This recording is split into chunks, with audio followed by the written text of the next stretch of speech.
ದೇವರು ಕರುಣೆ ಉಳ್ಳವರಾಗಿದ್ದಾರೆ, ನಮಗೆಲ್ರಿಗೂ ಗೊತ್ತಿದೆ ಅಲ್ವಾ? ಆ ಕರುಣೆಯುಳ್ಳ ದೇವರು ನಮ್ಮನ್ನು ಬಹಳ ಪ್ರೀತಿ ಮಾಡೋರಾಗಿದ್ದಾರೆ.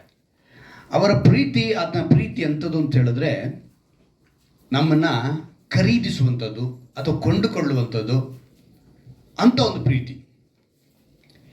ಇವತ್ತಿನ ಅಂಶ ಏನು ಅಂತ ಹೇಳಿದ್ರೆ, ಯಾಕೆ ನಾವು ಒಂದು ಸಂಪಾದನೆ ಕುರಿತು ನಾವು ಧ್ಯಾನ ಮಾಡ್ತಾ ಇದ್ದೀವಿ ಅಲ್ವಾ? ದೇವರು ಬಲ ನಂಬಿಗಸ್ತನಾದ ಒಳ್ಳೆ ಆಳು.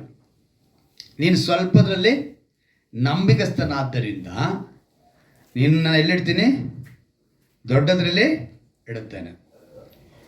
ನೀನು ದಣಿಯ ಸೌಭಾಗ್ಯದಲ್ಲಿ ಸೇರು.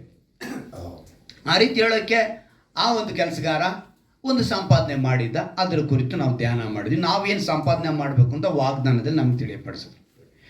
ನೆಕ್ಸ್ಟು ಐಶ್ವರ್ಯವಂತನು ಅಂದರೆ ನಾವು ಏನು ಸಂಪಾದನೆ ಮಾಡಬೇಕು, ಪರಲೋಕದ ಗಂಟನ್ನು ಸೇರಿಸಬೇಕು ಅನ್ನೋದನ್ನು ನಾವು ನೋಡಿದ್ವಿ. ಎಲ್ಲಿ ಸೇರಿಸ್ಬೇಕು ಅಂತ ಹೇಳಿದ್ವಿ? ಗಂಟು ಪರಲೋಕದಲ್ಲಿ.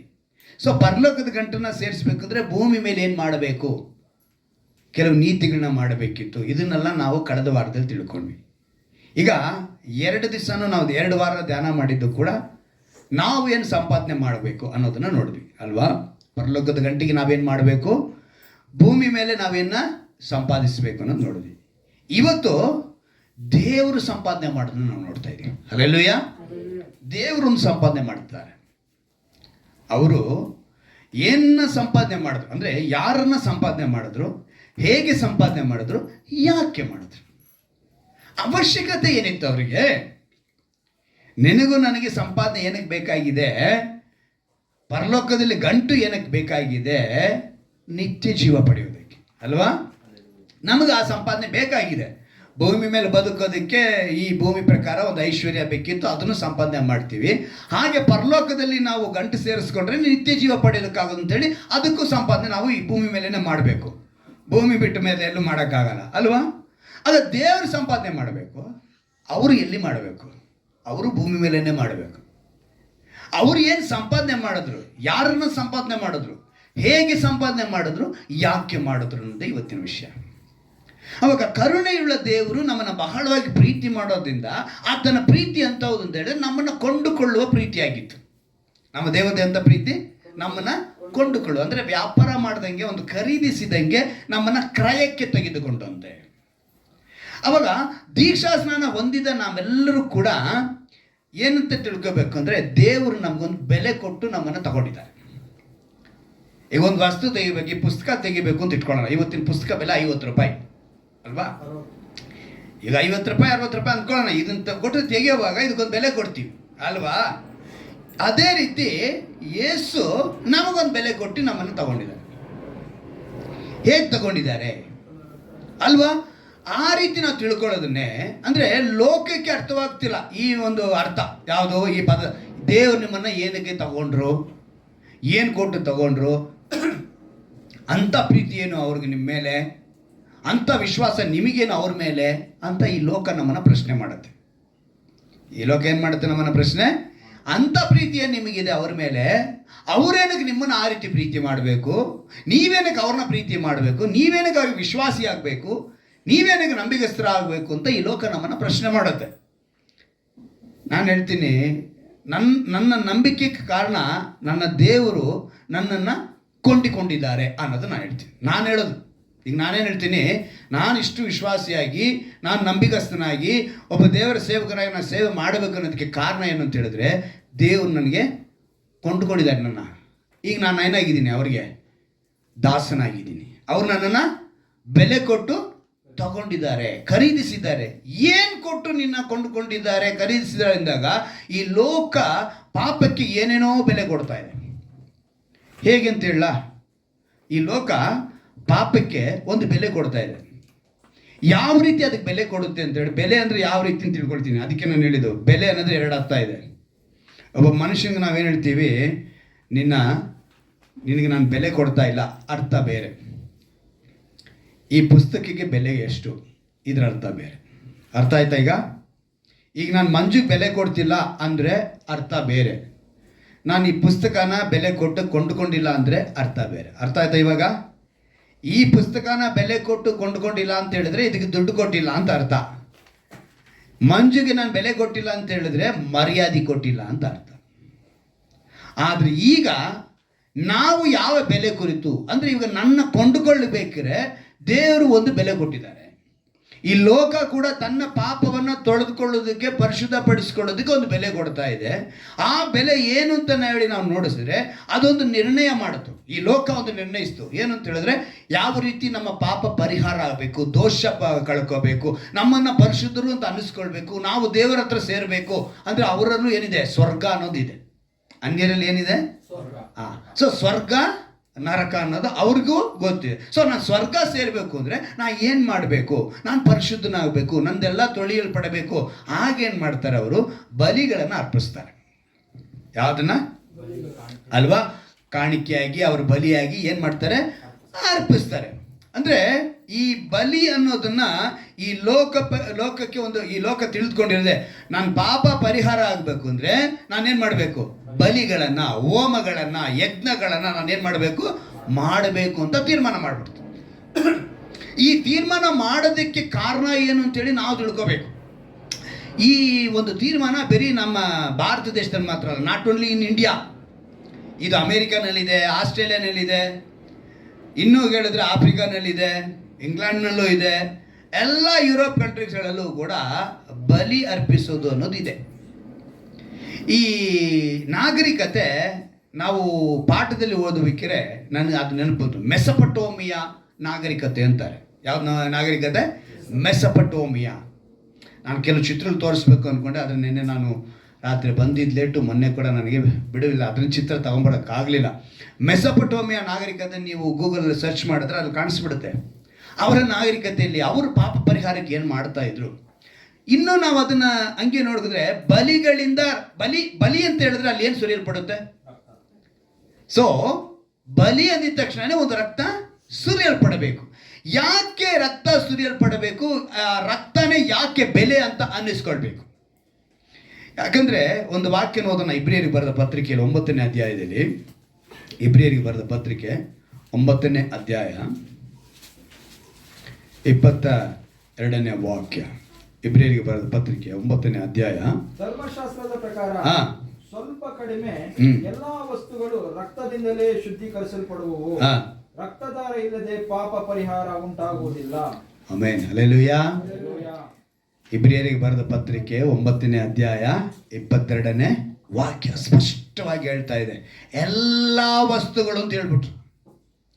ದೇವರು ಎಷ್ಟು ಸ್ಪಷ್ಟವಾಗಿ ಹೇಳ್ತಾ ಇದ್ದಾರೆ ನೋಡಿದ್ರ. ಎಲ್ಲವೂ ಕೂಡ ಎಲ್ಲಿ, ರಕ್ತದಿಂದಲೇ ಶುದ್ಧೀಕರಿಸಲ್ಪಡಬೇಕು.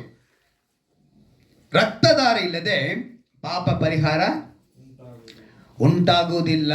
ಅಲ್ಲಿಗೆ ಈ ಲೋಕ ಏನು ತಿಳ್ಕೊಳ್ತು, ಇದನ್ನ ಹೇಗೆ ಅವ್ರು ತಿಳ್ಕೊಂಡ್ರು ಅಂತ ಹೇಳಿದ್ರೆ, ಮೇಲ್ಗಡೆ ಮುಖ್ಯವಾಗಿ ಬರೆಯಲ್ಪಟ್ಟಿದೆ ಧರ್ಮಶಾಸ್ತ್ರದ ಪ್ರಕಾರ. ಸೊ ಬಲಿ ಅನ್ನೋದನ್ನ ಅವ್ರು ಮಾಡೋದಕ್ಕೆ ಮುಂಚೆ ನಮ್ಮ ಸತ್ಯವೇದದಲ್ಲೇ ಅದು ಬರೆಯಲ್ಪಟ್ಟಿದೆ.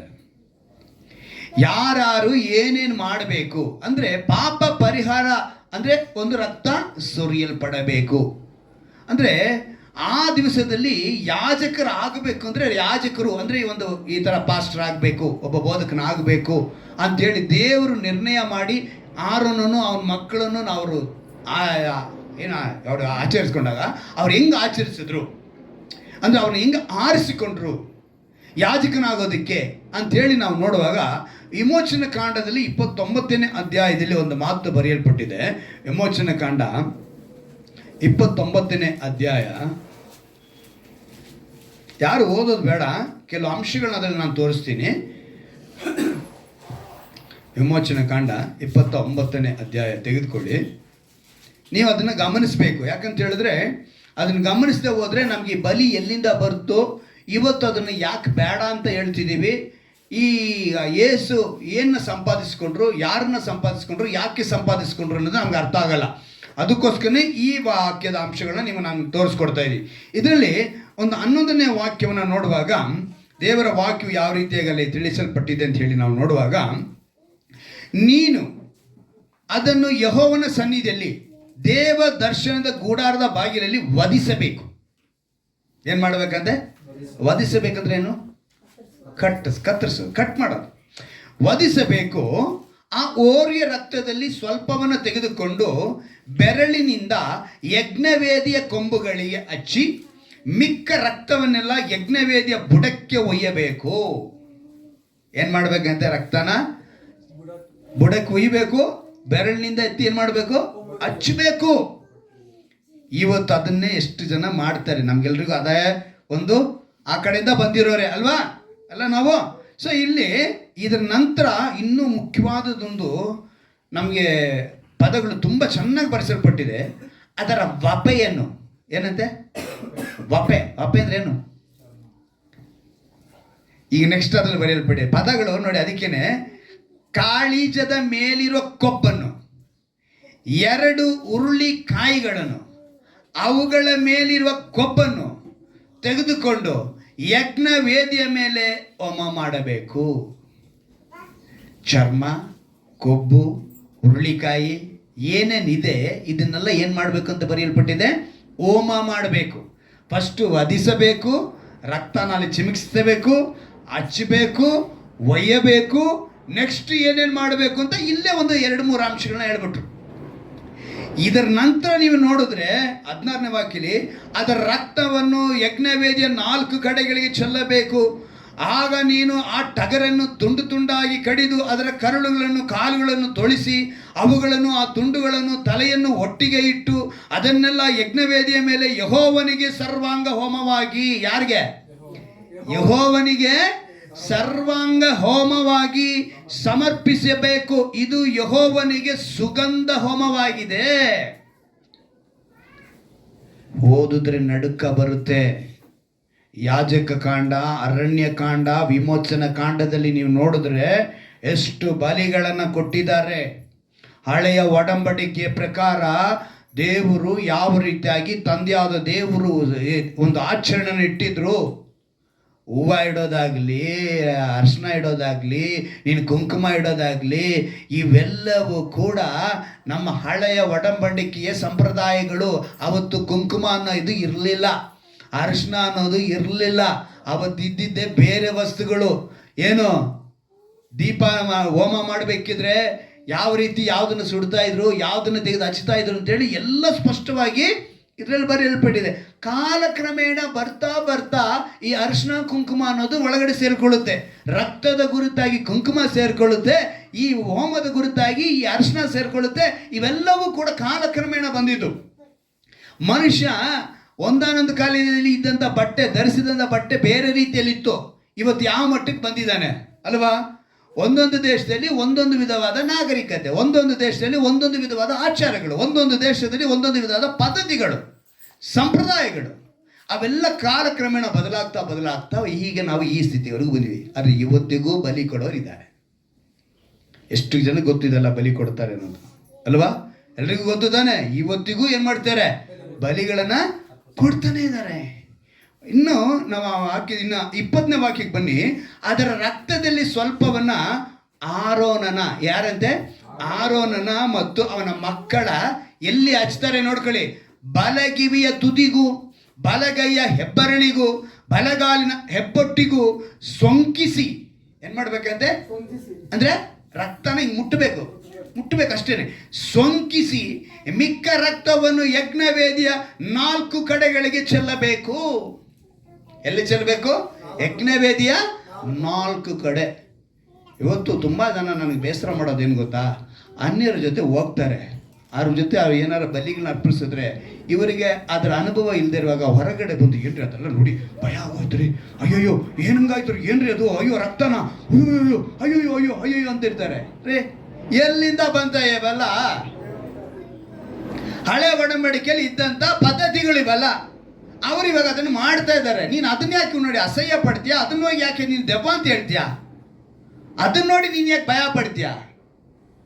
ಇವೆಲ್ಲವೂ ಇದ್ದದ್ದೇ. ನಾನು ಇವತ್ತಿನವರೆಗೂ ಅದೇ ಹೇಳಿದ್ನಲ್ಲ, ನಮ್ಮ ಮನೆಯವರು ತಂಗಿ ಗಂಡ ಕೋವಿಡ್ ತೀರ್ಕೊಂಡಾಗ ಏನೆಲ್ಲ ಮಾಡಿದ್ರು ನಮ್ಮ ಕೈಲಿ ಮಾಡಿಸಿದ್ರು ಅಂದರೆ ನಾನು ಒಂದು ಚೂರು ಭಯ ಪಟ್ಟವನಲ್ಲ. ಅವನು ಮಾಡ್ದೋನೆ ನನಗೆ ಏನಂತ ಹೇಳಿದ ಗೊತ್ತಾ? ಇವರ ಮೇಲೆ ಅಭಿಷೇಕ ಇದೆ ಅಂತ ಹೇಳ್ದ.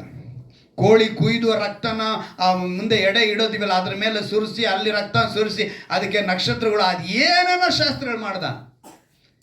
ಅವ್ರ ಮನೆಗೆ ಗಂಡು ದಿಕ್ಕು ನಾನಾಗಿದ್ದೆ, ಅದಕ್ಕೆ ನಾನು ಮಾಡಿದೆ ಅದನ್ನೆಲ್ಲ. ಯಾರನ್ನ ನನ್ನ ನೋಡಿದ್ರೆ ಆ ಸಮಯದಲ್ಲಿ ಇವನ್ ಪಾಸ್ಟರಾ ಇಲ್ಲ ಏನು ಅಂತ ಪ್ರಶ್ನೆ ಮಾಡಿರೋರು. ನಾಮಾನು ಇಟ್ಟಿದ್ದ ನನಗೆ, ಏನೋ ನಾಮಾನು ಇಟ್ಟಿದ್ದ. ಸಿಂಗಲ್ ನಾಮ ಇಡ್ತಾರೆ ಹಿಂಗೆ, ಗೊತ್ತಾ? ತಿಲಕ ಥರ ಹಿಂಗೆ ಒಂದು ಸಿಂಗಲ್ ನಾಮ ಇಟ್ಟು ಎಲ್ಲ ವಿಧವಾದ ಶಾಸ್ತ್ರ ಸಂಪ್ರದಾಯ ಮಾಡಿದೆ. ಗಟ್ಟಿಮುಟ್ಟಾಗಿ ಆರೋಗ್ಯವಾಗಿದ್ದೀನಪ್ಪ ಇವತ್ತಿಗೂ ನಾನು. ಅಲ್ಲೂಯ್ಯ, ಯಾರು ಏನು ಮಾಡೋಕ್ಕಾಗಲ್ಲ. ನನ್ನ ನಂಬಿಕೆ ಯಾರು? ಈ ಲೋಕದಲ್ಲಿ ಇರೋನಿಗಿಂತ ನನ್ನಲ್ಲಿರುವಾತನು ದೊಡ್ಡವನು. ಅದು ನಾನು ಹೇಳೋದು. ಅದನ್ನ ನೋಡಿ ನಾನು ಭಯ ಪಟ್ಬಿಟ್ರೆ ನಾನು ಈ ದೇವ್ರನ್ನ ಕಡಿಮೆ ಮಾಡ್ದಂಗೆ ಆಗ್ಬಿಡುತ್ತೆ, ನನ್ನ ದೇವ್ರನ್ನ. ಅದರಿಂದ ಎಡೆ ಇಟ್ಟಿದ್ದು ಕೊಟ್ಟರು ಕೂಡ ತಿಂದುಬಿಡ್ತೀನಿ ನಾನು ಕೆಲವು ಸಮಯ. ಆದರೆ ವಾಕ್ಯ ಏನು ಹೇಳುತ್ತೆ? ಅವನ ನಂಬಿಕೆಗೆ ನೀನು ಏನು ಮಾಡಬೇಡ, ಅಡ್ಡ ಮಾಡಬೇಡ. ಅವ್ನು ಗೊತ್ತಿಲ್ಲದೆ ಕೊಟ್ಟ ಅಂದರೆ ಎಡೆ ಇಟ್ಟಿದ್ದು ಕೊಟ್ಟನೋ ಅದು ಏನು ಮಾಡಿಕೊಟ್ನೋ ನನಗೆ ಚಿಂತನೆ ಮಾಡಲ್ಲ. ಅವ್ನು ಗೊತ್ತಿದ್ದು ಕೊಟ್ಟ ಮಾತ್ರ ಹೇಳ್ತೀನಿ, ನೀನು ಎಡೆ ಇಟ್ಟಿದ್ದ ನನಗೆ ಕೊಡಬೇಡ ಅಂತ ಹೇಳ್ತೀನಿ. ಅರ್ಥ ಆಯ್ತಾ? ನಾನು ಆ ರೀತಿ ದೇವ್ರ ಮೇಲೆ ನಂಬಿಕೆ ಇಟ್ಟಿರೋದ್ರಿಂದ ನಾನು ಇವತ್ತಿಗೂ ಅದನ್ನು ಅದಕ್ಕೆ ಹೇಳಿದ್ದು, ನನಗೆ ಏನು ದೇವ್ರ ಬೆಲೆ ಕೊಟ್ಟರು ಅಂತ ಹೇಳಿದರೆ ನನಗೋಸ್ಕರ ಅವರು ಜೀವನ ಕೊಟ್ಟಿದ್ದಾರೆ ಅಲ್ವಾ? ಇಲ್ಲಿ ನೋಡಿ ಆ ವಾಕ್ಯದ ನಂತರ, ಅದಲ್ಲದೆ ನೀನು ಯಜ್ಞವೇದಿಯ ಮೇಲಿರುವ ರಕ್ತದಲ್ಲಿಯೂ ಅಭಿಷೇಕ ತೈಲದಲ್ಲಿಯೂ ಸ್ವಲ್ಪವನ್ನು ತೆಗೆದುಕೊಂಡು ಆರೋನನ ಮತ್ತು ಅವನ ವಸ್ತ್ರಗಳ ಮೇಲೆಯೂ ಅವನ ಮಕ್ಕಳ ಮತ್ತು ಅವನ ವಸ್ತ್ರಗಳ ಮೇಲೆಯೂ ಚಿಮುಕಿಸಬೇಕು. ಹೀಗೆ ಅವನು ಅವನ ಮಕ್ಕಳು ಅವರ ವಸ್ತ್ರಗಳು ಸಹಿತವಾಗಿ ಪರಿಶುದ್ಧರಾಗುವರು. ಬಟ್ಟೆ ಕೂಡ ಏನಾಗಬೇಕು? ಪರಿಶುದ್ಧ ಆಗಬೇಕು ರಕ್ತದಿಂದಾನೇ. ಅದಕ್ಕೇನೆ ದೇವರು ಇಬ್ರಿಯರು 9:22 ಹೇಳಿದ್ದು, ಎಲ್ಲ ವಸ್ತುಗಳು ರಕ್ತ ಇಲ್ಲ ಅಂದರೆ ಏನಾಗಲ್ಲ? ಶುದ್ಧೀಕರಿಸಲ್ಪಡಲ್ಲ. ರಕ್ತಧಾರ ಇಲ್ಲದೆ ಪಾಪ ಪರಿಹಾರ ಆಗಲ್ಲ. ಸ್ಪಷ್ಟವಾಗಿ ಹೇಳ್ಬಿಟ್ರು. ಇನ್ನೊಂದು ಇದೇ ರೀತಿ ಒಂದು ಘಟನೆ ನಾನು ಯಾಜಕ ಕಾಂಡದಲ್ಲಿ ತೋರಿಸ್ತೀನಿ ನೋಡಿ. 14ನೇ ಅಧ್ಯಾಯ ಯಾಜಕ ಕಾಂಡ, ಒಂದು ಅದ್ಭುತವಾದ ಕಾರ್ಯ ಅಲ್ಲಿ ಬರೆಯಲ್ಪಟ್ಟಿದೆ. 4ನೇ ವಾಕ್ಯ, ಯಾಜಕ ಕಾಂಡ 4ನೇ ವಾಕ್ಯ ಓದ್ತೀನಿ ಕೇಳಿ. ಇಲ್ಲಿ ಕುಷ್ಠರೋಗಿಯ ಕುರಿತು ಕೆಲವುಗಳು ಬರೆಯಲ್ಪಟ್ಟಿದೆ. ಅಲ್ಲಿ ನಾನು ಒಬ್ಬ ಬೋಧಕನಾಗಬೇಕು, ಯಾಜಕನಾಗಬೇಕು ಅಂದ್ರೆ ಏನು ಹೋಮ ಮಾಡಬೇಕು ಅಂತಿದ್ದು. ಇವಾಗ ಇನ್ನೊಂದು ವಿಷಯ, ಇದು ಅನೇಕವಿದೆ. ನೀವು ಇದನ್ನು ನೋಡ್ಕೊಂಡು ಕೂತ್ಕೊಂಡ್ರೆ ನಾವು ಒಂದು ವರ್ಷ ಬೇಕಾದ್ರೆ ಧ್ಯಾನ ಮಾಡ್ಬೋದು. ಬರೀ ಹೋಮಗಳು ಬಲಿಗಳು ಗುರುತೆ ನೋಡಿದ್ರು 365 ದಿವಸನೂ ಧ್ಯಾನ ಮಾಡ್ಬೋದು. ಅಷ್ಟೊಂದು ಇದೆ ಇದರಲ್ಲಿ. ಅದು 360 ದಿವಸ ಹೆಂಗಂತ ಹೇಳಿದ್ರೆ, ದಿವಸ ಒಂದು 2-2 ಗಂಟೆ ಧ್ಯಾನ ಮಾಡಿದ್ರೆ ಸಾಲಲ್ಲ. ದಿವಸ ಒಂದು 5-5 ಗಂಟೆ ನಾವು ಧ್ಯಾನ ಮಾಡಿದ್ರೆ 365 ದಿವಸನೂ ಧ್ಯಾನ ಮಾಡ್ಬೋದು. ಅಷ್ಟೊಂದು ವಿಷಯಗಳಿದೆ ಇದರೊಳಗಡೆ. ಇಲ್ಲಿ ಬರೆಯಲ್ಪಟ್ಟಿದೆ ನೋಡಿ, 2 ಶುದ್ಧ ಪಕ್ಷಿಗಳನ್ನು, ದೇವದಾರಿಗಿನ ಕಟ್ಟಿಗೆಯನ್ನು, ರಕ್ತವರ್ಣವುಳ್ಳ ದಾರವನ್ನು, ಹಿಸ್ಸೋಪ್ ಗಿಡದ ಬರಲನ್ನು ತರಬೇಕೆಂದು ಯಾಜಕನು ಆಜ್ಞಾಪಿಸಬೇಕು. ಆ ಪಕ್ಷಿಗಳಲ್ಲಿ ಒಂದು ಸೆಲೆ ನೀರಿನ ಮೇಲೆ ಮಣ್ಣಿನ ಪಾತ್ರೆಯಲ್ಲಿ ವಧಿಸಬೇಕೆಂದು ಯಾಜಕನು ಆಜ್ಞಾಪಿಸಬೇಕು. ಕುಷ್ಠರೋಗಿಗೆ ಇದು ಹೇಳುವಂಥ ಮಾತು. ಅವನೇನು ತರಬೇಕಂದ್ರೆ 2 ಶುದ್ಧ ಪಕ್ಷಿ. ನೋಡಿ 6ನೇ ವಾಕ್ಯ ಹೇಳಿದೆ, ಆ ಮೊದಲನೆಯ ಪಕ್ಷಿಯ ರಕ್ತದಲ್ಲಿ ಅವುಗಳನ್ನೆಲ್ಲ ಆ ಪಕ್ಷಿಯನ್ನು ಸಜೀವವಾಗಿ ಅದ್ದಿ ಕುಷ್ಠರೋಗದ ವಿಷಯದಲ್ಲಿ ಶುದ್ಧಿ ಮಾಡಿಸಿಕೊಳ್ಳುವ ಮೇಲೆ 7 ಸಾರಿ ಆ ರಕ್ತವನ್ನು ಚಿಮುಕಿಸಬೇಕು. ಏನ್ ಮಾಡ್ಬೇಕಂತೆ? 7 ಸಾರಿ ಅವನ ರಕ್ತನ ಚಿಮುಕಿಸ್ಬೇಕು. ಇನ್ನು ನೀವು ಅದರಲ್ಲಿ ಕೆಳಗಡೆ ಬಂದ್ರೆ, ಜೀವವುಳ್ಳ ಪಕ್ಷಿಯನ್ನು ಅಡವಿಯ ಕಡೆಗೆ ಬಿಡಬೇಕು. ಆಗ ಶುದ್ಧ ಮಾಡಿಸಿಕೊಂಡು ತನ್ನ ಬಟ್ಟೆಗಳನ್ನು ಒಗೆದುಕೊಂಡು ಸರ್ವಾಂಗ ಕ್ಷೌರ ಮಾಡಿಸಿಕೊಂಡು. ಏನು ಸರ್ವಾಂಗ ಕ್ಷೌರ ಅಂದ್ರೆ? ಎಲ್ಲ ಬೋಡಿಸ್ಬೇಕು. ಎಲ್ರಿಂದ ಬಂತ್ರಿ ಪದ್ಧತಿ? ಇವತ್ತು ಹೋಗಿ ಎಲ್ಲರೂ ಕೂದಲು ಕೊಟ್ಬಿಡು ಬೋಡಿಸ್ಕೊಂಡು ಮಾಡ್ತಾರೆ. ಮೀಸೆ ಗೀಸೆ ಎಲ್ಲ ತಂದೆ ತಿರ್ಕೊಂಡ್ರು ಮಾಡ್ತಾರೆ, ತಾಯಿ ತಿರ್ಕೊಂಡ್ರು ಕೆಲವ್ರು ಮಾಡ್ತಾರೆ, ಕೆಲವರು ಹೋಗಿ ಏನೋ ದೇವ್ರಿಗೆ ಅರಕೆ ಅಂತ ಹೇಳಿ ಮಾಡ್ಕೊಂಡು. ಎಲ್ಲಿಂದ ಬಂತೀವಲ್ಲ? ಎಲ್ಲ ಇಲ್ಲಿರೋದೆ. ಸೈತಾನ ತುಂಬ ಪ್ಲ್ಯಾನ್ ಮಾಡಿ ದೇವ್ರು ಏನೇನು ಮಾಡಿದ್ರು ಅದನ್ನೇ ತಗೊಂಡಾಗಿ ಅವನು ಮಾಡಿಬಿಟ್ಟು ಅವನ ಹೆಸರು ಮೇಲಕ್ಕೆ ಬರಬೇಕು, ಅವನೇ ಮುಂದಕ್ಕಿರಬೇಕು ಅಂತ ಪ್ಲ್ಯಾನ್ ಮಾಡಿದ್ದು. ಅವನ ಪ್ಲ್ಯಾನ್ನ ದೇವ್ರು ಬಿಟ್ಟುಬಿಡ್ತಾರಾ? ದೇವ್ರು ಬಿಡಲ್ಲ. ನೆಕ್ಸ್ಟ್ ನಾವು ಅದಕ್ಕೆ ಬರ್ತೀವಿ. ಈ ರೀತಿ ಇವನು ಮಾಡಿ ಏನು ಮಾಡ್ದ? ಹಿಂಗೆ ಬರ್ತಾನೆ. ನೀವು ಅದನ್ನು 22ನೇ ವಾಕ್ಯ ನಿಮಗೆ ನೋಡಿ. ಅದಲ್ಲದೆ ತನ್ನ ಸ್ಥಿತಿಗೆ ತಕ್ಕಂತೆ 2 ಬೆಳವಕ್ಕಿಗಳನ್ನಾಗಲಿ 2 ಪಾರಿವಾಳದ ಮರಿಗಳನ್ನಾಗಲಿ ತಂದು ದೋಷ ಪರಿಹಾರ ಯಜ್ಞವಾಗಿ. ಈಗ ಒಬ್ಬ ಬಡವನಾಗಿರ್ತಾನೆ, ಶ್ರೀಮಂತನೇನು ಮಾಡ್ತಾನೆ ಅಂತ ಹೇಳಿದ್ರೆ 10ನೇ ವಾಕ್ಯ ಹೇಳಿದೆ, 8ನೇ ದಿನದಲ್ಲಿ ಅವನು ಪೂರ್ಣಾಂಗವಾದ 2 ಟಗರುಗಳನ್ನು, ಪೂರ್ಣಾಂಗವಾದ 1 ವರ್ಷದ ಕುರಿಯನ್ನು, ನೈವೇದ್ಯಕ್ಕಾಗಿ ಎಣ್ಣೆ ಕಲಸಿದ 9 ಸೇರು ಗೋಧಿ ಹಿಟ್ಟನ್ನು, 1 ಸೇರು ಎಣ್ಣೆಯನ್ನು ತೆಗೆದುಕೊಂಡು ಬರಬೇಕು. ಯಾರು? ಇವನು ಶ್ರೀಮಂತನಾಗಿರ್ತಾನೆ, 2 ಟಗರು ತಗೊಳ್ಳುವಂಥವನು. ಈಗ ಇವನು ಬಡವ, ಇವನ ಹತ್ರ 2 ತಗೊಳ್ಳೋಕೆ ಶಕ್ತಿ ಇಲ್ಲ. ಅವಾಗ ಇವನು ಏನು ಮಾಡಬೇಕಂತೆ? ಅದನ್ನೇ 22ನೇ ವಾಕ್ಯದಲ್ಲಿ ಅವನು 2 ಬೆಳವಕ್ಕಿ ಹೆಂಗಿರುತ್ತೆ? ಎಷ್ಟಿರುತ್ತೆ? ಅದನ್ನ ತರಲಿ. ಟಗರು ತಗೊಳಕ್ಕೆ ಆಗ್ತಿರೋನು ಒಟ್ಟಿನಲ್ಲಿ ನನಗೇನು ಬೇಕು? ನಾವು ಮಾತ್ರ ಬಿಟ್ಕೊಡಂತ ಸೀನೇ ಇಲ್ಲ. ನಂದ್ಯಾ ದೇವ್ರು ಹೇಳ್ದ, ಆ ಸೀನೇ ಇಲ್ಲಪ್ಪ, ಒಂದು ಅದಿಲ್ಲ ಅಂದರೆ ಇದು ಹೇಳಿದಾರೆ, ಅದನ್ನ ಮಾಡ್ತಾ ಇದ್ರು. ಹಿಂಗೆ ಬಂತು ಇದು. ಅಂದರೆ ಹೋಮ, ಯಜ್ಞ, ದೋಷ ಪರಿಹಾರ ಇನ್ನೂ ಎಕ್ಸ್ಟ್ರಾ ಹೇಳಬೇಕು ಅಂತ ಹೇಳಿದ್ರೆ ಯಾಕೆ ಮಾಡಬೇಕಾಗಿ ಬಂತು? ಯಾಕೆ ಮಾಡಬೇಕು? ಈಗ ಇಷ್ಟು ಬಲಿಗಳನ್ನ ಅವ್ರು ಮಾಡಬೇಕು ಈ ದೋಷ ಪರಿಹಾರ ಅಂದರೆ ನಾವು ಅದನ್ನು ತಿಳ್ಕೋಬೇಕು. ಅದನ್ನು ತಿಳ್ಕೊಂಡಿಲ್ಲ ಅಂತ ಹೇಳಿದ್ರೆ ನಾವು ಖಂಡಿತವಾಗಲು ಇದರ ಅರ್ಥನ ಸಂಪೂರ್ಣವಾಗಿ ತಿಳ್ಕೊಳ್ಳೋದಕ್ಕೆ ಸಾಧ್ಯವಿಲ್ಲ. ವಿಮೋಚನೆ ಕಾಂಡದಲ್ಲಿ 15ನೇ ಅಧ್ಯಾಯದಲ್ಲಿ 11ನೇ ವಾಕ್ಯದಲ್ಲಿ ಈ ರೀತಿಯಾಗಿ ಬರೆಯಲ್ಪಟ್ಟಿದೆ, ಯೆಹೋವನೇ, ದೇವರುಗಳಲ್ಲಿ ನಿನ್ನ ಸಮಾನನು ಯಾವನು? ಪರಿಶುದ್ಧತ್ವದಿಂದ ಸರ್ವೋತ್ತಮನು, ಪ್ರಖ್ಯಾತ ಕೃತ್ಯಗಳನ್ನು ಮಾಡೋದ್ರಿಂದ ಭಯಂಕರನು. ಏನಂತೆ? ವಿಮೋಚನೆ ಕಾಂಡ 15ನೇ ಅಧ್ಯಾಯ 11ನೇ ವಾಕ್ಯ. ದೇವರು ಎಂಥವ್ರು ಅಂತೇಳಿ ಇಲ್ಲಿ ಬರೆಯಲ್ಪಟ್ಟಿದೆ. ಆತನಿಗೆ ಸಮಾನವಾದವರು ಯಾರೂ ಇಲ್ಲ. ಸೊ ಆತನಿಗೆ ಸಮಾನವಾದವರು ಯಾರೂ ಇಲ್ಲ ಅಂದ ಮಾತ್ರಕ್ಕೆ ನಾವು ಮಾಡಬೇಕಾಗಿರೋಂಥ ವಿಷಯ ಏನು ಅಂತ ಹೇಳಿದ್ರೆ ಈ ಬಲಿಗಳನ್ನು ಅರ್ಪಿಸಬೇಕಾಗಿ ಬಂತು. ನಾವು ಪರಿಶುದ್ಧರಾಗುವುದಕ್ಕೆ ಬಂತು. ಅಂದರೆ ನೀವು ಇನ್ನೂ ಧರ್ಮೋಪದೇಶಕಾಂಡ 6ನೇ ಅಧ್ಯಾಯದಲ್ಲಿ 22ನೇ ವಾಕ್ಯ ನೋಡ್ತಿ, ಐಗುಪ್ತರನ್ನು, ಫರೋಹನನ್ನು, ಅವನ ಮನೆಯವರನ್ನು ಬಾಧಕವಾದ ದೊಡ್ಡ ಮಾತ್ಕಾರ್ಯಗಳಿಂದಲೂ ಉತ್ಪಾತಗಳಿಂದಲೂ ಜನರನ್ನ ಬಿಡಿಸ್ಕೊಂಡು ಬಂದ್ರಲ್ಲ ದೇವರು. ಎಲ್ಲಿಂದ? ಐಗುಪ್ತರಿಂದ ಇಸ್ರಾಯೇಲನ್ನ ಬಿಡಿಸ್ಕೊಂಡು ಬಂದರು. 10 ವಿಧವಾದ ಅದ್ಭುತಗಳನ್ನಲ್ಲಿ ಮಾಡಿದ್ರು. ಅದನ್ನು ಮಾಡಿ ಮಾತ್ಕಾರ್ಯಗಳು ಮಾಡಿ ತಾನು ಯಾರೆಂದ ತೋರಿಸ್ಕೊಟ್ರು. ಅಂದರೆ ಅವ್ರಿಗೆ ಸಮಾನವಾದವರು ಯಾರೂ ಇರಲಿಲ್ಲ. ಈಗ ನಿಮ್ಮನ್ನು ಒಂದು ಪ್ರಶ್ನೆ ಕೇಳ್ತೀನಿ. ಈ 10 ಅದ್ಭುತಗಳು ನಡೀತಲ್ಲ ಅಲ್ವಾ? ನೈಲ್ ನದಿ ರಕ್ತವಾಯಿತು. ಎಷ್ಟು ಜನ ಗೊತ್ತು ಇದಲ್ಲ? 10 ಅದ್ಭುತಗಳು ಮಾಡ ಗುಡ್. ಆಮೇಲೆ ಕಪ್ಪೆ ಬಂತು, ಏನು ಬಂತು, ಕತ್ತಲೆ ಬಂತು, ಆಮೇಲೆ ಕಲ್ಮಳೆ ಬಂತು, ಇವೆಲ್ಲ ಮಾಡಿದ್ರು. ಇದೆಲ್ಲ ಅವರು ಪೂಜೆ ಮಾಡ್ತಿದ್ದಂಥ ದೇವರ ರೂಪಗಳು. ದೇವರು ಅದನ್ನೇ ಏನು ಮಾಡಿದ್ರು? ಆಪೋಸಿಟಾಗಿ ಮಾಡಿ ತೋರಿಸಿದ್ರು. ನೀನು ನೈಲ್ ನದಿನ ಪೂಜೆ ಮಾಡ್ತಿದ್ಯಾ ನೋಡಿ, ಈಗ ನಾನೇನು ಮಾಡ್ತೀನಿ ಅಂತೇಳಿ ಮೋಶೆ ಕೋಲ್ನ ಇಟ್ಟಿದ ತಕ್ಷಣ ಏನಾಗೋಯ್ತಲ್ಲಿ? ನೀರು ರಕ್ತ ಆಗೋಯ್ತು. ಕಪ್ಪೆ ದೇವರಾಗ ಆರಾಧನೆ ಮಾಡ್ತಿದ್ರು, ಕಪ್ಪೆ ಬಂದ್ಬಿಟ್ರು. ಸುಮ್ಮನೆ ಮಾತ್ರ ಕಪ್ಪೆ ಬರಲಿಲ್ಲ, ಇನ್ನು ಬೇರೆ ಬೇರೆ ಹೆಜ್ಜೆನೂ ಅವು ಇವೆಲ್ಲ ಬಂತು. ಆಯಿತಾ? ಎಲ್ಲ ಈ ಅದ್ಭುತಗಳು ಮಾಡಿದಂಥ ಕಾಲ ಒಂದು ಸುಮಾರು ಲೆಕ್ಕ ಮಾಡಿದ್ರೆ ಇವಾಗ ನಾನು ಹಿಂದಕ್ಕೆ ಹೋದರೆ ಒಂದು 3600 ವರ್ಷಗಳ ಹಿಂದೆ ಅಂತ ಇಟ್ಕೊಳ್ಳೋಣ. ಎಷ್ಟು ವರ್ಷದಿಂದ? 3600 ವರ್ಷಗಳ ಹಿಂದೆ ಇಟ್ಕೊಳ್ಳೋಣ. ಇದು ನಡೆದಂಥ ಘಟನೆ. ಆ ಸಮಯದಲ್ಲಿ ನೀವೆಲ್ಲ ಅಲ್ಲಿ ಇದ್ದೀರಾ.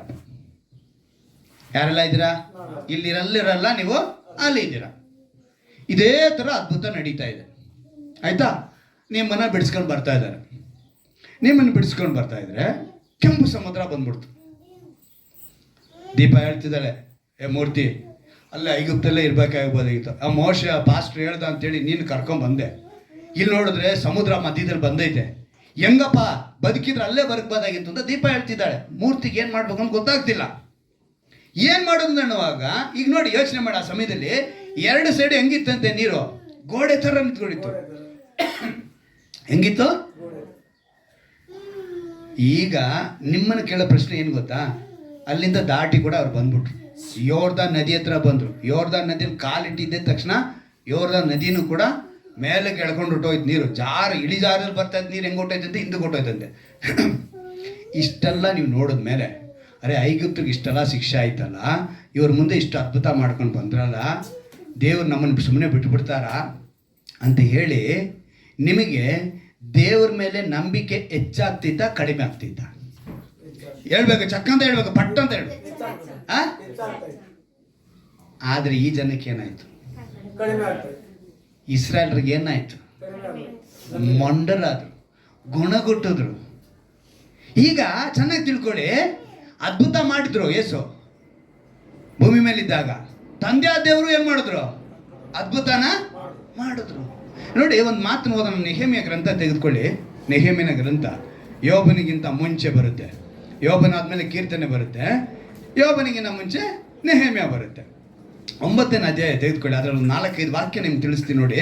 16ನೇ ವಾಕ್ಯವನ್ನು ಗಮನಿಸೋಣ. ಅದರಲ್ಲಿ ನೆಹೆಮೀಯನ ಗ್ರಂಥ, ಪ್ರವಾದಿಯ ಗ್ರಂಥ 16ನೇ ವಾಕ್ಯವನ್ನು ಗಮನಿಸುವಾಗ, ಆದರೂ ನಮ್ಮ ಪಿತೃಗಳು ಗರ್ವಿಗಳಾಗಿ ಹಠ ಹಿಡಿದು ನಿನ್ನ ಆಜ್ಞೆಗಳಿಗೆ ಅವಿಧೇಯರಾದರು. ನೀನು ಅವರ ಮಧ್ಯದಲ್ಲಿ ಮಾಡಿದ ಮಹತ್ ಕಾರ್ಯಗಳವರು ಮರೆತು ಮಾತು ಕೇಳದೆ ಹಠ ಹಿಡಿದು ತಮಗೊಬ್ಬ ನಾಯಕನನ್ನು ನೇಮಿಸಿಕೊಂಡು ಮುಂಚಿನಂತೆ ದಾಸರಾಗಿರುವುದಕ್ಕಾಗಿ ಐಗುಪ್ತಕ್ಕೆ ಹಿಂದಿರಬೇಕೆಂದಿದ್ದರು. 9ನೇ ಅಧ್ಯಾಯ 16, 17ನೇ ವಾಕ್ಯ ನೋಡಿ. ಇವ್ರು ಹೆಣ್ಣಗಿದ್ರಂತೆ, ಹಠ ಮಾಡಿ ಚೆನ್ನಾಗಿ ಸ್ಪಷ್ಟವಾಗಿ ಹೇಳ್ತಾ ಇದ್ದಾರೆ, ಹಠ ಹಿಡಿದು ನಿನ್ನ ಆಜ್ಞೆಗಳಿಗೆ ಅವಿಧೇಯರಾದರು. ಈಗ ನಿಮ್ಮನ್ನು ಕೇಳಿದ್ದಕ್ಕೆ ನೀವು ಹೇಳಿದ್ರಿ ನಮ್ಮ ಭಕ್ತಿ ಹೆಚ್ಚಾಗ್ತಿತ್ತು ಅಂತ ಹೇಳಿದ್ರಿ, ಆದರೆ ಇವ್ರಿಗೆ ಯಾಕೆ ಬರಲಿಲ್ಲ?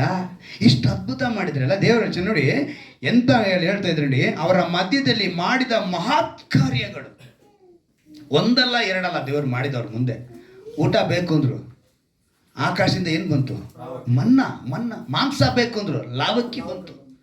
ಏನೋ ಮೂಗಿಂದ ಬರ್ಬೇಕಂತೆ ಮಾಂಸ, ಆ ಥರ ತಿನ್ರಿ ಅಂತ ಬಿಟ್ರು. ಬೇಸತ್ತು ಹೋಗೋ ಥರ ಮಾಡಿದ್ರು. ಅಷ್ಟೆಲ್ಲ ಕೊಟ್ಟರು ಕೂಡ ನೀರಿಲ್ಲ ಅಂತ ಕೊಣಗಿದ್ರು. ಕಹಿ ನೀರು ಬಂದ್ಬಿಡ್ತು, ಮಾರ ನೀರು ಅಂತ ಹೇಳಿದ್ರು. ಒಂದು ಕಡ್ಡಿನ ಹಾಕಪ್ಪ, ನಮ್ಮ ಕಡ್ಡಿ ಹಾಕಿದ್ರೆ ಕಹಿ ನೀರು ಏನಾಯ್ತು? ಸಿಹಿ ನೀರಾಗೋಯ್ತು. ಇನ್ನೊಂದು ಕಡೆ ಹೋದ್ರು, ನೀರಿಲ್ಲ ಅಂದ್ರು, ಬಂಡೆನಿಂದ ನೀರು ತರಿಸಿದ್ರು.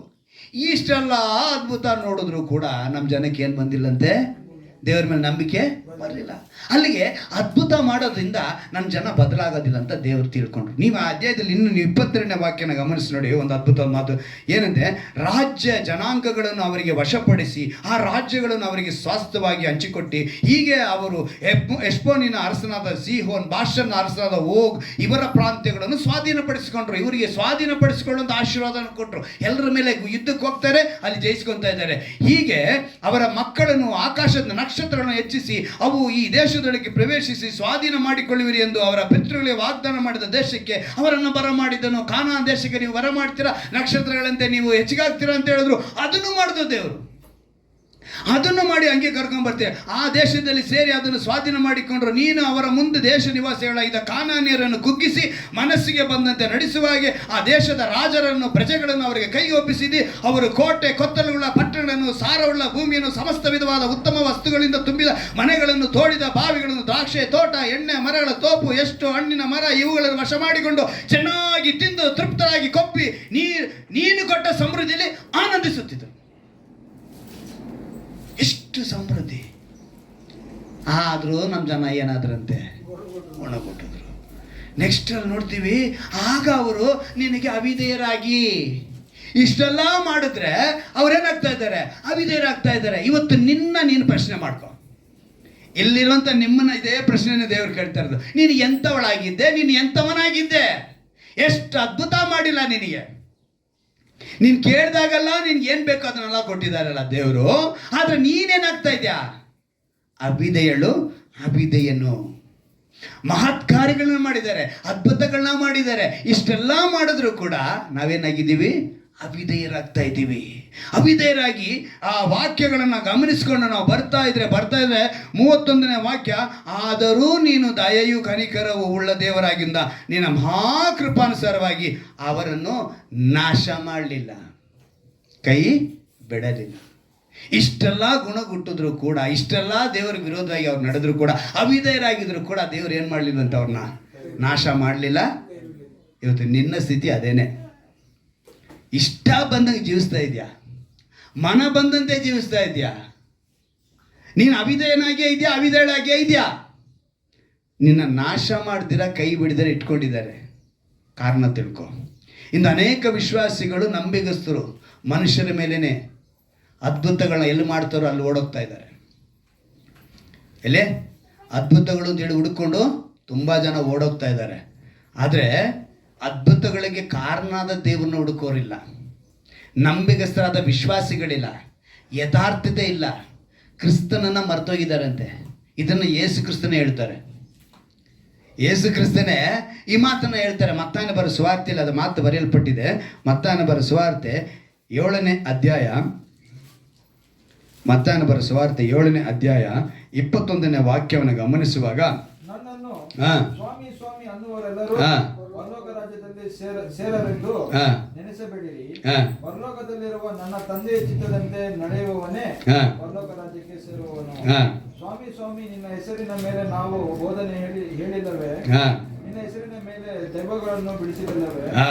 ನಿನ್ನ ಹೆಸರಿನ ಮೇಲೆ ಅನೇಕ ಮಹತ್ಕಾರ್ಯಗಳನ್ನು ಮಾಡಲಿಲ್ಲವೇ ಎಂದು ಹಾ.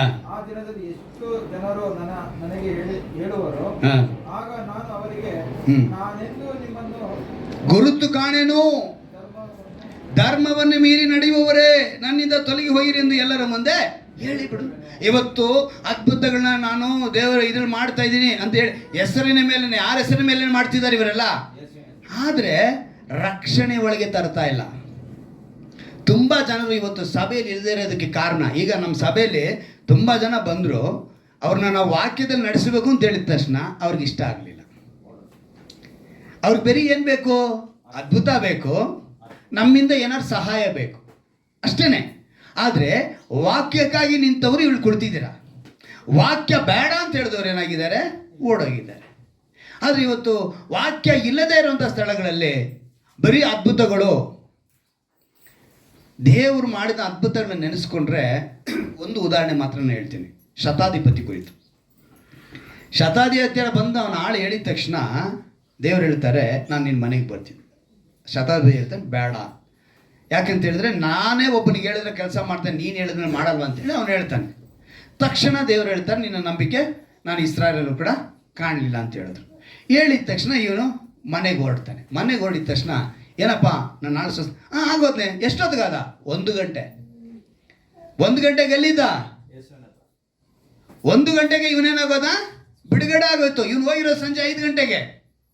ಶತಾಧಿಪತಿ ಸಂಜೆ 5 ಗಂಟೆಗೆ. ನಾನು ಸುಮ್ಮನೆ ಒಂದು ಅಪ್ರಾಕ್ಸಿಮೇಟ್ ಟೈಮ್ ಹೇಳ್ತೀನಿ, ಆಮೇಲೆ ಸತ್ಯದಲ್ಲಿ 1 ಗಂಟೆ 5 ಗಂಟೆ ಬರ್ತೀವಿ ಅಂತ ಪ್ರಶ್ನೆ ಮಾಡಬೇಡಿ ನನ್ನ. ಆಮೇಲೆ ನಾನೊಂದು ಅಪ್ರಾಕ್ಸಿಮೇಟ್ ಹೇಳ್ತಿದ್ದೀನಿ. ಅವನು ಮಧ್ಯಾಹ್ನ ಯೇಸು ಹೇಳಿದ್ರು, ನಿನ್ಗಾಳು ಸ್ವಸ್ಥ ಏನಿದೆ. ಇವತ್ತು ನಮ್ಮವರು ಹೇಳೋದು, ನೀವು ಸಭೆಗೆ ಎಡೆಬಿಡದೆ ಬರ್ತಾ ಇರ್ರಿ, ನಿಮಗೆ ದೇವರು ಸ್ವಲ್ಪ ಸ್ವಲ್ಪನೇ ಬಿಡುಗಡೆ ಕೊಡ್ತಾರೆ. ಏನಂತೆ? ಸ್ವಲ್ಪ ಸ್ವಲ್ಪನೇ ಇನ್ಸ್ಟಾಲ್ಮೆಂಟಾ ದೇವರು ಬಿಡುಗಡೆಗೆ? ದೇವರು ನೆನೆಸಿದ್ರೆ ಆ ಕ್ಷಣದಲ್ಲಿ, ಒಂದೇ ಕ್ಷಣದಲ್ಲಿ ಬಿಡುಗಡೆ ಆಗ್ಬಿಡಬೇಕು. ನಿನಗೆ ಆಶೀರ್ವಾದ ಬೇಕು ಅಂತ ಹೇಳಿದ್ರೆ ಮಾತ್ರ ನೀನು ಸಭೆಗೆ ನಿರಂತರ ಬರಬೇಕು. ಬಿಡುಗಡೆ, ಸ್ವಸ್ಥತೆ, ನಿನಗೆ ದೆವ್ವದ ಹೋರಾಟ ಏನೇ ಇದ್ರು ಕೂಡ ಯೇಸುವಿನ ನಾಮದಲ್ಲಿ ಹೋಗು ಅಂದರೆ ಹೋಗ್ಬಿಡ್ಬೇಕಲ್ಲಿ. ಅಲ್ಲಿ ನಿಂತ್ಕೊಂಡು ಅಲ್ಲಿ ಚರ್ಚೆ ಮಾಡಿಕೊಂಡು ಕೂದಲು ಅಲ್ಲಾಡಿಸ್ಕೊಂಡು ನಿನ್ನ ಹೆಸರೇನು, ನಿನ್ನ ಕುಟುಂಬ ಯಾವುದು, ನೀನು ಯಾವ ಇದಕ್ಕೆ ಸೇರಿದವರು, ಇವೆಲ್ಲ ಕತೆ ಬೇಕಾಗಿಲ್ಲ. ದೇವರು ಎಲ್ಲೂ ಮಾಡಲಿಲ್ಲ. ಆದರೆ ಇವತ್ತು ಈ ರೀತಿ ಮಾಡಿದ್ರೇ ಸಭೆ ತುಂಬಿ ತುಳ್ಕೋದು. ವಾಕ್ಯ ಕೇಳೋರಿಗೆ, ವಾಕ್ಯ ಹೇಳೋರಿಗೆ ಏನು ಮಾಡಲ್ಲ? ಸಭೆಗೆ ಬರಲ್ಲ. ಇಲ್ಲಿ ಅದನ್ನೇ ದೇವರು ಹೇಳಿ ತೋರಿಸ್ತಾ ಇದ್ದಾರೆ. ಜನರು ಏನು ಮಾಡ್ತಿದ್ದಾರಂತೆ? ನನ್ನ ಮರ್ತೋಗಿದ್ದಾರೆ. ಯೋಹನ ಬರೋ ಸುವಾರ್ತೆ 14ನೇ ಅಧ್ಯಾಯದಲ್ಲಿ 12ನೇ ವಾಕ್ಯದಲ್ಲಿ ಒಂದು ಮಾತು ಬರೆಯಲ್ಪಟ್ಟಿದೆ. ಈ ಮಾತನ್ನು ಹಿಡ್ಕೊಂತಾರೆ ಎಲ್ಲರೂ. ಚೆನ್ನಾಗಿ ಗಮನಿಸಿ ಆ ಮಾತನ್ನ. ನಿಮಗೆ ನಿಜ ನಿಜವಾಗಿ ಹೇಳುತ್ತೇನೆ, ನನ್ನನ್ನು ನಂಬುವನು ನಾನು ನಡೆಸುವ ಕ್ರಿಯೆಗಳನ್ನು, ಏನಂತೆ? ಕ್ರಿಯೆಗಳನ್ನು ತಾನು ನಡೆಸುವನು ಮತ್ತು ಅವುಗಳಿಗಿಂತ ಮಹತ್ತಾದ ಕ್ರಿಯೆಗಳನ್ನು ನಡೆಸುವನು ಎಂತ ಮಾತು ಬರೆದಿದೆಯಲ್ಲ ಪಾಸ್ಟ್ರೆ. ಅದರಿಂದ ಪಾಸ್ಟರ್ಸ್ಗಳು ಮಾಡೋದು ದೇವರಿಗಿಂತ ಮೇಲಾಗಿ ಮಾಡ್ತಾರೆ. ತುಂಬ ಜನ ಈ ಮಾತನ್ನ ಮಹತ್ ಕಾರ್ಯ ಅಂತ ಬರ್ದಿಲ್ಲ, ಅಲ್ಲಿ ಸೂಚಕ ಕಾರ್ಯ ಅಂತ ಬರ್ದಿಲ್ಲ, ಅಲ್ಲಿ ಅದ್ಭುತ ಅಂತ ಬರ್ದಿಲ್ಲ. ಪದನ ಸರಿಯಾಗಿ ಅರ್ಥ ಮಾಡ್ಕೋಬೇಕು. ನಾನು Telugu Bible, English Bible, Kannada Bible, Tamil Bible ಎಲ್ಲದರಲ್ಲೂ ನೋಡಿದ್ದೀನಿ ಒಂದೇ ಪದ ಕ್ರಿಯೆ. ಕ್ರಿಯೆ ಅನ್ನೋದಕ್ಕೆ ತಮಿಳಲ್ಲಿ ಏನು ಬರೀಬೇಕು ಅದನ್ನೇ ಬರೀದೆ, ತೆಲುಗಿನಲ್ಲಿ ಕ್ರಿಯೆಗೆ ಕ್ರಿಯೆನೇ ಬರೆಯಲ್ಪಟ್ಟಿದೆ, ಇಂಗ್ಲೀಷ್ನಲ್ಲೂ ಕ್ರಿಯೆಗೆ ಏನು ಪದ ಬರೀಬೇಕು ಅದನ್ನೇ ಬರೆಯಲ್ಪಟ್ಟಿದೆ. ಅಲ್ಲಿ ಅದ್ಭುತ, ಮಿರಾಕಲ್ ಅಂತ ಬರೆದಿಲ್ಲ. ಅಲ್ಲಿ ಮಹತ್ವದ ಕಾರ್ಯಗಳು, ಸೂಚಕ ಕಾರ್ಯಗಳು ಅಂತ ಬರೆದಿಲ್ಲ. ಅಲ್ಲಿ ಬರೆದಿರೋದೇನು? ಕ್ರಿಯೆ. ಕ್ರಿಯೆ ಅಂದರೆ ಏನು? ಯೇಸು ದಯೆಯು ಕರುಣೆಯು ಉಳ್ಳ ದೇವರಾಗಿದ್ದರು, ಸಾತ್ವಿಕನು, ದೀನ ಮನಸ್ಸುಳ್ಳನು, ದೀರ್ಘಶಾಂತನೂ ಆಗಿದ್ದನು. ಇದು ಕ್ರಿಯೆ. ನೀನು ಅದೇ ರೀತಿಯಾಗಿ, ಈಗ ನಾನು ಹೇಳ್ತೀನಿ, ಮಂಜುನ ಅವನು ಕರುಣೆ ಉಳ್ಳವನು, ಯೇಸು ಏನು ಕರುಣೆ ಉಳ್ಳವರು ಹಾಗೆ. ಮೂರ್ತಿನ ದಯೆ ಉಳ್ಳವನು, ಆ ದಯೆ. ನಾರಾಯಣ ದೀರ್ಘಶಾಂತನು, ಯೇಸು ಥರ ದೀರ್ಘಶಾಂತನಾಗಿದೆ. ಇದು ಕ್ರಿಯೆ ನಿನ್ನಲ್ಲಿ ಬರಬೇಕು. ನೀನು ಯೇಸುವಿಗಿಂತ ದೀರ್ಘಶಾಂತನಾಗಬೇಕು. ನೀನು ಯೇಸುವಿಗಿಂತ ಪ್ರೀತಿ ಮಾಡೋನಾಗಿರಬೇಕು. ಇವತ್ತು ನಾವೆಷ್ಟು ಜನ ಪ್ರೀತಿ ಮಾಡೋರಾಗಿದ್ದೀವಿ? ಪ್ರೀತಿ ನಮ್ಮ ಹತ್ರ ಇದೆಯಾ? 100 ಸಲ ಒಳ್ಳೇದು ಮಾಡಿದ್ರಂತೆ, 1 ಸಲ ಕೆಟ್ಟದ್ದು ಮಾಡಿದಂತೆ. ಆ ಕೆಟ್ಟದನ್ನೇ ಹಿಡ್ಕೊಂಡು ಅವನು ಬೈತಾ ಇದ್ದಾನಂತೆ. 100 ಸಲ ಒಳ್ಳೇದು ಮಾಡಿದ್ದ ಮರ್ತೋಗ್ತಾನೆ. 1000 ಸಲ ಕೆಟ್ಟ ಮಾಡಲಿ ಹೇಳ್ರಿ, 1000 ಸಲ ಕೆಟ್ಟದ್ದು ಮಾಡಲಿ, 1 ಸಲ ಒಳ್ಳೇದು ಮಾಡ್ದ. ನಾನು ಹೇಳೋದಿದ್ದೇನೆ, ಒಂದನ್ನೇ ನೆನೆಸು. ಆ ಒಂದು ನೆನೆಸು. ಇವತ್ತು ನೀನು ನಾನು ನೆನೆಸಲ್ವೇ ಒಂದನ್ನ? ಇವತ್ತು ನಾವು ಕೃತಜ್ಞತೆ ಉಳ್ಳವರಾಗಿದ್ದೀವಿ. ಇದು ಕ್ರಿಯೆ. ಇದನ್ನ ಮಾಡ್ರಿ ಅಂತ ಹೇಳಿದ್ರೆ ನಾನು ಮಾಡ್ತೀನಿ. ಇದು ಎಂತ ಆತ್ಮ ಅಂತ ಹೇಳ, ನಾನು ಯೇಸುವಿನಿಗಿಂತ ಮೇಲೆ ಮಾಡ್ತೀನಿ ಅಂತ ಹೇಳುವನ ಆತ್ಮ ಲೂಸಿಫರ್ನ ಆತ್ಮ. ಲೂಸಿಫರ್ ಏನಂತ ಹೇಳ್ದ? ನಾನು ದೇವರಿಗೆ ಮೇಲಾಗಿ ಸಿಂಹಾಸನವನ್ನ ತಕ್ಷಣಲೇ ಮನಸ್ಸಿನಲ್ಲಿ ಅಂದ್ಕೊಳ್ತಿದ್ದೆ, ಓಪ್ಪ ನೀನು ನನ್ನ ಬುಡಕ್ಕೆ ನೀನು ಇಡ್ತಿದ್ಯಾ, ನೀನು ರೈಟ್ ಹೇಳು ಅಂತೇಳಿ ನಮ್ಮ ಭಾಷೆಯಲ್ಲಿ ಹೇಳ್ತಾ ಇದ್ದೀನಿ. ನಮ್ಮ ಬುಡಕ್ಕೆ ನೀನು ಕೈ ಹಾಕ್ತಿಯಲ್ಲಪ್ಪ ಅಂತೇಳಿ ಏಸಪ್ಪ ಏನು ಮಾಡಿದ್ರು? ರೈಟ್ ನಡಿಯಪ್ಪ ಕೆಳಕ್ಕೆ. ಇವನು ಕೆಳಗೆ ಬಂದಾಗ ನಮ್ಮ ಬುಡಕ್ಕೆ ನೀನು ಕೈ ಹಾಕ್ತೀಯ, ನಾವು ಬಿಡಲ್ಲ. ನಿಂದೇನೇನು ಪದ್ಧತಿ ಇದೆ, ನಿಂದೇನೇನು ಆಚಾರ ಇದೆ, ನೀನು ಏನೇನು ಮಾಡ್ತೀಯೋ ಅದನ್ನೆಲ್ಲ ನಾನು ಮಾಡಿ ನನ್ನ ಹೆಸರು ಕಳಿಸ್ಕೊಳ್ತೀನಿ ಅಂತೇಳಿ ಅವನು ಇವತ್ತು ಬಲಿಗಳನ್ನೆಲ್ಲ ತಂದ, ಅದ್ಭುತಗಳನ್ನ ತಂದ. ಇವತ್ತು ಎಲ್ಲ ದೇವರುಗಳು ಅಂತೇಳಿ ಇರುವಂಥ ಎಷ್ಟೋ ದೇವರುಗಳಿದೆ, ಅವರು ಅದ್ಭುತ ಮಾಡ್ತಿದ್ದಾರೆ, ಅವರು ಆಶೀರ್ವಾದಗಳಾಗಿದ್ದಾರೆ. ಎಲ್ಲ ಹೋಗೋರು, ಎಲ್ಲ ಬೆಟ್ಟ ಗುಡ್ಡ ಎಲ್ಲ ಹತ್ತಿ ನದಿನಲ್ಲಿ ಮುಳುಗಿ ಬರೋರು ಯಾರನ್ನ ದರಿದ್ರರಾಗಿದ್ದಾರ? ಅವರು ಆಶೀರ್ವಾದವಾಗಿದ್ದಾರೆ. ತಿಳ್ಕೋಬೇಕಾಗಿರೋದು ನೀನು ನಾನು, ಯೇಸು ಕ್ರಿಸ್ತನು. ದೇವರು ಯಾರನ್ನ ಸಂಪಾದಿಸಿದ್ರು, ಯಾಕೆ ಸಂಪಾದಿಸಿದ್ರು, ಹೇಗೆ ಸಂಪಾದಿಸಿದ್ರು ನೀನು ತಿಳ್ಕೋಬೇಕು. ಅವರ ಸಂಪಾದನೆ ಏನು ತಿಳ್ಕೊಳ್ಳೋದಕ್ಕೆ ಇವತ್ತು ಇಷ್ಟೊಂದು ನೀನು ನಂಬಿಕಸ್ನಾದ ದೇವರನ್ನ, ಸಾತ್ವಿಕವಾದ ದೀರ್ಘಶಾಂತ ಕರುಣೆಯುಳ್ಳ ದಯವುಳ್ಳ ಈ ಕ್ರಿಯೆ ಎಲ್ಲ ನಿನ್ನಲ್ಲಿ ಬಂದ್ಬಿಟ್ರೆ ಸಾಕು. ಈ ತಿಂಗಳ ವಾಗ್ದಾನ ತೆಗೆದುಕೋ. ಅದಕ್ಕೆ ಹೇಳಿದ್ರು ಸ್ವಲ್ಪ ನಂಬಿಕಸ್ಥನಾಗೋ. ಹೇಳ್ತಾರೆ ಸಾಸಿವೆ ಕಾಳಷ್ಟು ನಂಬಿಕೆ ನಿನಗಿರ್ಲಿ ಅಂತ ಹೇಳಿದ್ರು. ಏನಂತ ಹೇಳಿದ್ರು? ಸಾಸಿವೆ ಎಷ್ಟು ಬೆಟ್ಟದಷ್ಟ ಇದೆ, ಅದು ಸಾಸಿವೆ ಎಷ್ಟಿದ್ರೆ ಬೆಟ್ಟನ ಹೋಗು ಅಂದ್ರು. ಎಷ್ಟು? ಸಾಸಿವೆ ಎಷ್ಟಿದ್ರೆ ಬೆಟ್ಟ. ಅದಕ್ಕೆ ದೇವರು ಸ್ವಲ್ಪದಲ್ಲಿ ನಂಬಿಕಸ್ಥನಾಗಿರೋ, ದೊಡ್ಡದ್ರಲ್ಲಿ ಇಡ್ತೀನಿ, ಒಂದು ಉನ್ನತವಾದ ಕೆಲಸದಲ್ಲಿ ಇಡ್ತೀನಿ. ನಿನ್ನ ದಣಿಯ ಸೌಭಾಗ್ಯ ಸೇರಿಬಿಡ್ತೀಯ. ಆ ಸ್ವಲ್ಪ ಬೇಕು ಅಂತ ಹೇಳ್ತೀಯ, ಆ ಸ್ವಲ್ಪನೇ ನಿನ್ನ ಹತ್ರ ನನ್ನ ಹತ್ರ ಇಲ್ಲ. ಇವತ್ತು ದೇವರು ಯೋಚನೆ ಮಾಡಿ, ಅವರು ಎಷ್ಟು ಅದ್ಭುತ. ನೀನು ಯೇಸು ಈ ಜನಾಂಗವನ್ನ ಯೋಚನೆ ಮಾಡಿ, ಓಹೋ ಇಷ್ಟು ಅದ್ಭುತ ಮಾಡಿದೆ, ಹಳೆ ಒಡಂಬಡಿಕೆ ಅಷ್ಟು ಅದ್ಭುತ ಮಾಡಿ ಇವ್ರನ್ನ ತಂದರೂ ಕೂಡ ಇವರು ಬದಲಾಗಲಿಲ್ಲ.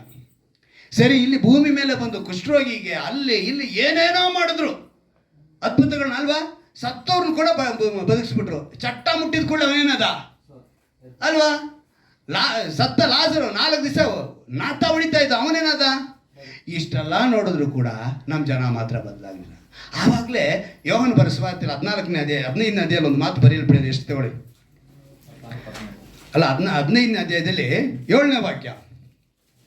ನೀವು ನನ್ನಲ್ಲಿಯೂ ನನ್ನ ವಾಕ್ಯಗಳು ನಿಮ್ಮಲ್ಲಿಯೂ ನೆಲೆಗೊಂಡಿದ್ದರೆ ಏನು ಬೇಕಾದರೂ ಬೇಡಿಕೊಳ್ಳಿರಿ, ಅದು ನಿಮಗೆ ದೊರೆಯುವುದು. ಸಾಕು, ಇಷ್ಟೇ ಸಾಕು.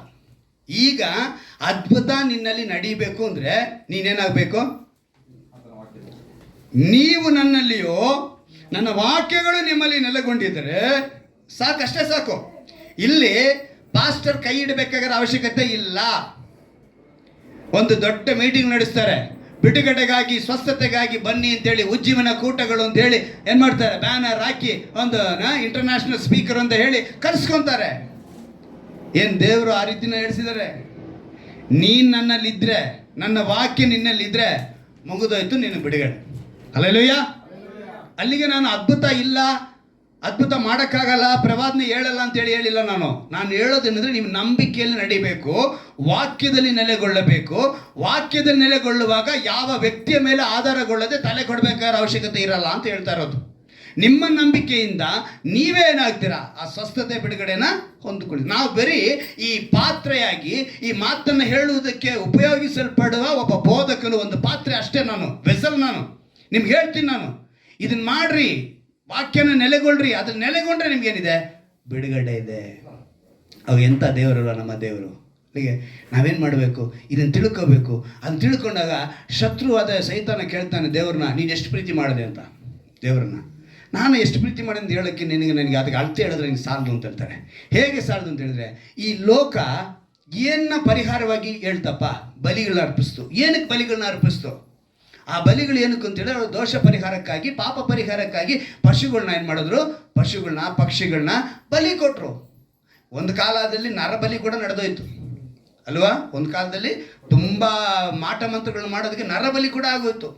ಏನಂದರೆ ರಕ್ತ ಸುರಿಯಲ್ಪಡಬೇಕು, ಆಶೀರ್ವಾದ ಸಿಗುತ್ತೆ ಅಂತೇಳಿ, ಪರಿಶುದ್ಧ ಆಗ್ತೀವಿ ಅಂತೇಳಿ. ಅದನ್ನೇ ನಾನು ಮಾಡಿದ್ದೀನಿ ಅಂತ ಹೇಳಿದ್ರು ದೇವರು. ಹಲ್ಲೆಲೂಯಾ. ಏನು ಮಾಡಿದೆ?